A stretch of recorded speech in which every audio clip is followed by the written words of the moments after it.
Clash in Italy is officially behind us, and it is time to recap the show. Now, I will say, this may be a little bit shorter of a recap video. I am currently sick once again, dealing with more sinus issues. If you can't tell from me being congested, so I apologize if I sound gross and disgusting, and I apologize if this video is a little bit on the shorter side, but I've been struggling all day, so cut me some slack, please. But let's talk about Clash in Italy. As a whole, I thought the show was actually really solid. We're obviously going to go through all the matches individually, but the only real kind of lulls that were in the show were kind of at the very end of the Cody Rhodes Gunther match, and I felt like the Becky Lynch Sol Ruka match, while it was a very fine match, again, we'll talk about it in a little bit, but that again kind of felt like a little bit of a lull, especially coming after the Brock Lesnar Obafemi match. But as a whole, I thought the show was actually really solid. And for a show that had a lot of anticipation heading into it, considering the amount of talent that was on the match card, WWE would have had a really hard time to mess up that show. And I know that if there was a way that they probably would have ruined it, but in my opinion, again, I thought the show was very good. And before we get into the individual matches, I want to say that if you are a WWE fan, consider subscribing to this YouTube channel. That is all we post is WWE related content. So if you're a WWE fan, again, consider subscribing. It's free. You can always change your mind later. So let's start off by talking about the match that kicked off Clash in Italy. Cody Rhodes defeating Gunther to retain the Undisputed Championship. And the match itself was a really solid match. However, the ending felt just weird and out of nowhere. And whether that finish was on purpose or accidentally on purpose or just a complete botch all around, it just felt like it came out of nowhere, and it really did feel like the match was starting to pick up at that point of the match, and it felt like that they had at least a couple more minutes to go in that match. And having such a confusing ending to a match is not something that you should see, considering that match was the first match of the night, and considering that that was one of the matches that was featured in the first hour of the show on ESPN. When you have a finish like that,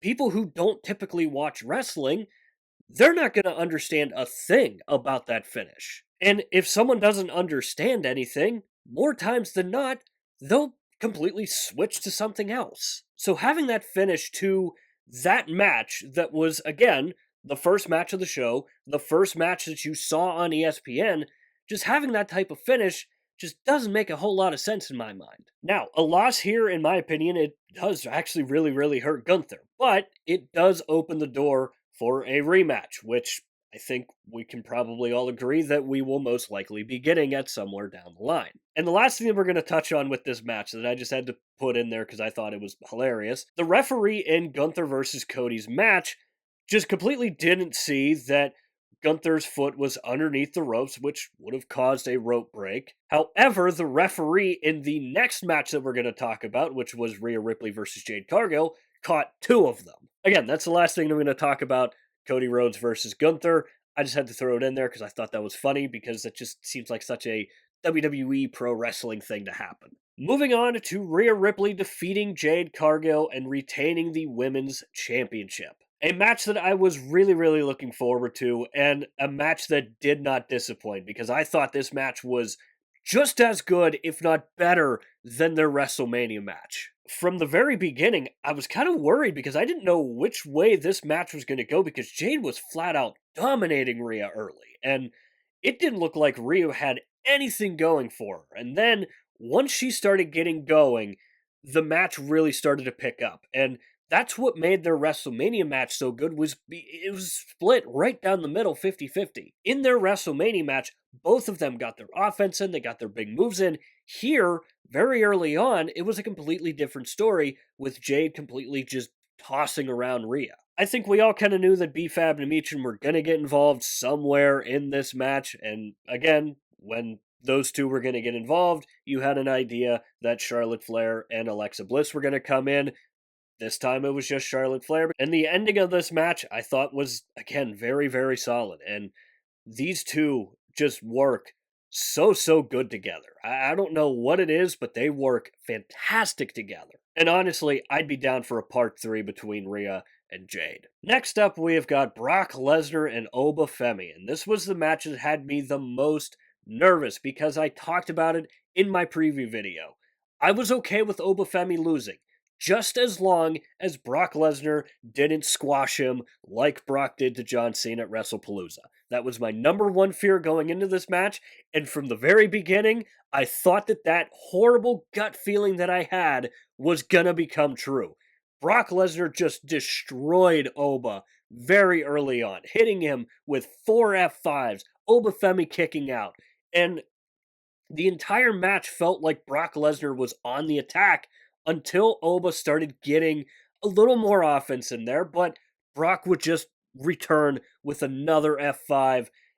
Oba Femi just completely looking fantastic in this match because he looked like an absolute monster. And especially the way that he stood up after taking that table spot was like something that you would see a villain do in a horror movie. Like it was awesome. Then we had Brock Lesnar trying to get Obafemi to submit with the Kimura lock, and we had Obafemi just continue to show how much of a badass he is and lifting Brock Lesnar up with one freaking arm.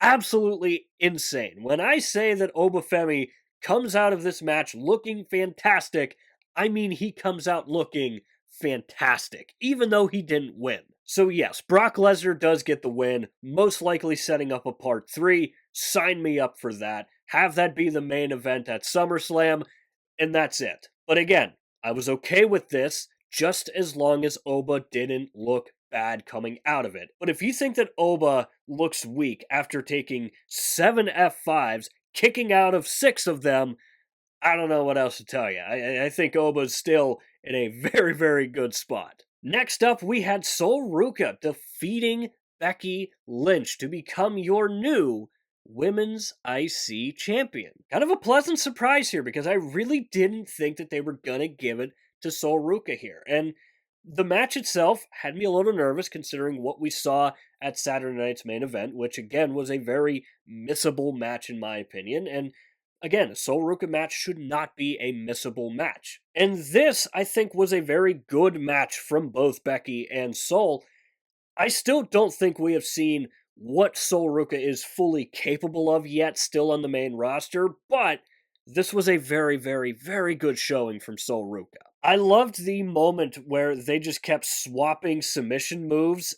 I thought that was really solid. That looked super clean, and it shows Sol Ruka, a little bit of that growth because the story that they were kind of telling heading into this match was Sol still being the young rookie in this whole story, Becky being the wily vet. This to me showed that Sol Ruka grew a little bit in this match and kind of showed a little more of her ring awareness growing on the main roster because going up against Becky Lynch and being able to reverse a lot of the submissions, which Becky Lynch is kind of known for having very good submission moves, Sol being able to reverse out of them and get Becky right into a submission move, I thought was a brilliant idea.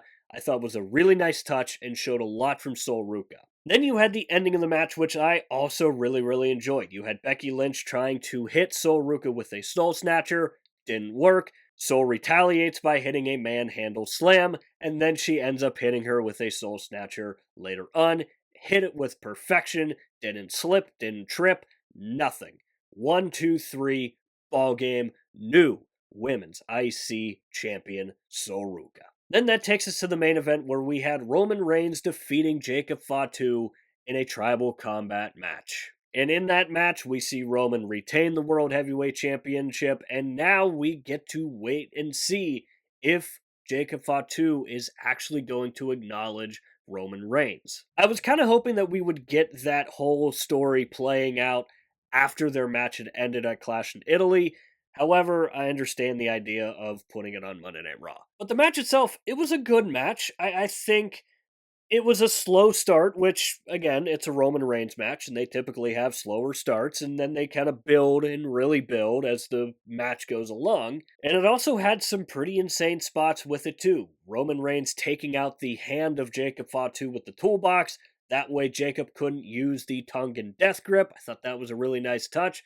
Kind of showed Roman Reigns' awareness in that match. You had probably my favorite spot of the year so far with that barricade match that completely destroyed two poor security guards, which, let's be honest, one of them was probably going to be a world champion one day. You had Jacob pulling a page out of Roman Reigns' playbook and having one of those legendary 2.9999 repeating kickouts. And then you also had Jacob Fatu hitting Roman Reigns with a spear. And honestly, Jacob Fatu's spear looked really, really good. And then something that we haven't seen Roman Reigns pull out in a long, long time, and that was the low blow kickout. That was something that he used fairly often in his first reign as the Universal Undisputed Champion, whichever one it was. But that was, to me, kind of showing that Roman Reigns is kind of slowly getting back to that original tribal chief form. And again, we'll have to wait and see how this whole story plays out, but that's something to pay attention to moving forward, I think. And I don't think Jacob looks weak at all after that finish, considering he got his head caved in to the exposed turnbuckle by Roman Reigns. I'm okay with that finish, and what I'm also okay with is it was another win for Roman Reigns that didn't require any interference. No Usos, no Bloodline members, no nothing. So all in all, again, I'm pretty pleased with how Clash in Italy went. Again, I thought that the beginning match was a good match, just had a weird ending.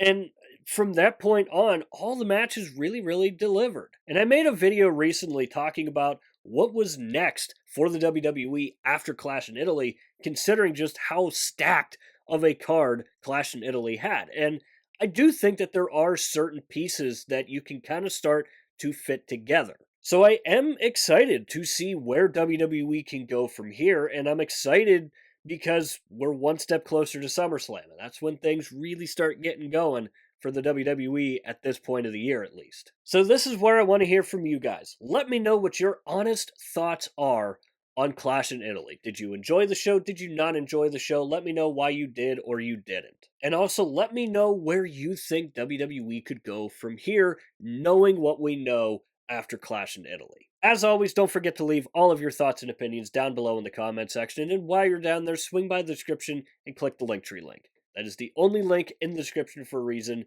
That is because it'll take you to all of the social media platforms for this channel. I do strongly suggest going and checking out our X page. Besides YouTube, I am most active over on X. We do updates for Monday Night Raw, Friday Night SmackDown, and the PLEs. And we are also over on Instagram and TikTok as well over there. You can expect clips from these videos, and it's just another place for me to post when I do upload a video on here to YouTube. So if you do enjoy these videos and you're looking for some extra content, again, Linktree link in the description. It'll take you to wherever you want to go. So with all that said and finally done, that is going to do it for this video here. I hope you enjoyed the video. If you did enjoy it, hit the like button. If you really enjoyed it, hit the subscribe button. Again, both are free. Both really help out the channel a lot. And of course, if you have made it to this point of the video, I want to say thank you very, very much for taking the time out of your busy day to watch these videos here, because it genuinely does mean the world to me. And as always, stay tuned for more WWE content coming in the future. We'll see you next time.